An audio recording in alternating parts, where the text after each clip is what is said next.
आज की case studies के इस लेक्चर में बात करेंगे मेंटेनेंस की। पत्नी अलग अलग केसेस में अलग अलग मेंटेनेंस की डिमांड करती है, तो ऐसे केसेस को हम कैसे डील करें और तीनों केसेस में मेंटेनेंस से कैसे बचें।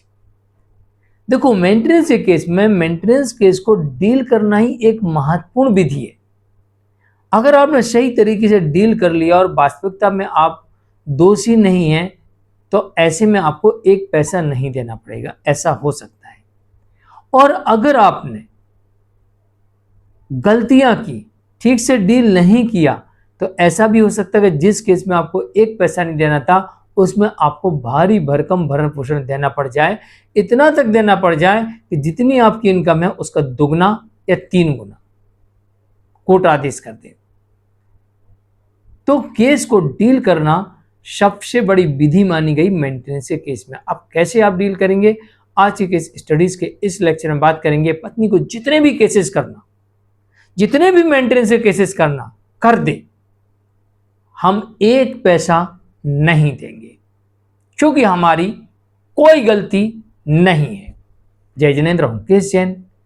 वीडियो को लाइक और शेयर कर दीजिए और इस तरह के जजमेंट्स का पैकेज पाने के लिए, जिसमें लगभग आपको 200 जजमेंट्स मिलते हैं, यानी किसी जानकारी के लिए आप दिए गए नंबर पर हमें संपर्क कर सकते हैं। नंबर 1, सबसे पहले आपको यह करना होता है कि जब पत्नी 1, 2, 3 मेंटेनेंस के केसेस करती है, तो कोशिश करिए कि तीनों केसेस क्या एक साथ हो सकते हैं, और एक साथ तभी हो सकते हैं जब ये तीनों फैमिली कोर्ट में हो। क्योंकि या तो शादी शून्य का केस होगा, या दाम्पत्य पुनर्स्थापन का केस होगा, या सेपरेशन का केस होगा, या फिर शून्यकरणी का केस होगा, या फिर डिवोर्स का केस होगा। इन्हीं केसेस में पत्नी 24 लेके आएगी तो फैमिली कोर्ट में रहेगा, दूसरा मजिस्ट्रेट कोर्ट में रहेगा। अगर फैमिली कोर्ट में तीनों केसेस हैं, डोमेस्टिक वायलेंस का, मेंटेनेंस का और हिंदू मैरिज एक्ट के अंतर्गत, तो आप वहीं पर तीनों केसेस को एक साथ क्लब करवा लीजिए।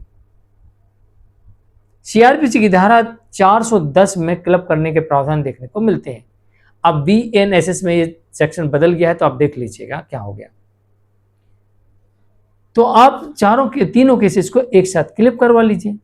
अगर ये क्लब नहीं होते हैं, तो जो मजिस्ट्रेट केस में है, जो मजिस्ट्रेट कोर्ट में केस है डोमेस्टिक वायलेंस का और मेंटेनेंस केस का, इन दोनों को क्लब कर लीजिए। इससे आपको फायदा ये होगा कि जब कोर्ट मेंटेनेंस का आदेश करेगी, दोनों केसेस को एक साथ देखकर करेगी, यानी कि ये भ्रम हमारा खत्म हो जाएगा कि कहीं अलग अलग ना हो जाए। अब होगा उतना ही होगा जितना होना है, चाहे 4 केस हो, चाहे 20 केस हो, चाहे 1 केस हो, जितना लगना उतना ही लगेगा, क्योंकि सारे केसेस हमने क्लब कर लिए। दूसरी बात, आपको बार बार पेशी पे नहीं आना पड़ेगा, इससे भी आप बच जाएंगे। हाँ, वकील साहब की फीस पूरी लगेगी, क्योंकि 2 केस तो 2 केस के आपको पैसे देना पड़ेंगे। ठीक, अब इससे एक और बड़ा फायदा, अगर आपने मेंटेनेंस के केस को क्लब करवा लिया, नहीं करवाए तो अगर किसी केस में कोई भी इंटरिम आदेश हो गया या फाइनल हुआ, उसकी कॉपी आपको बाकी केसेस में लगानी है। तीसरा ये करना है कि जितना जल्दी हो सके उतना जल्दी मेंटेनेंस के केसेस को डिसाइड करवाना है।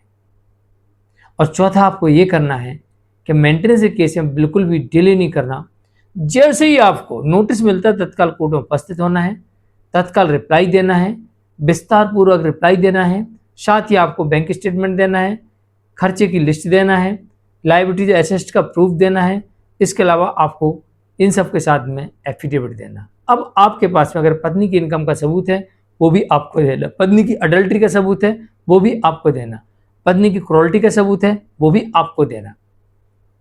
और पत्नी इंटरिम की डिमांड करे तो आप कहें, हुजूर मैंने तो पहले ही सब कुछ दे दिया, अब इंटरिम की आवश्यकता नहीं है, आप तो इसको फाइनल कर दीजिए। और हुजूर आपकी बात को मान के ऐसा कर सकते हैं, इंटरिम डिसमिस कर सकते हैं और फाइनल में एक फाइनल आदेश कर सकते हैं।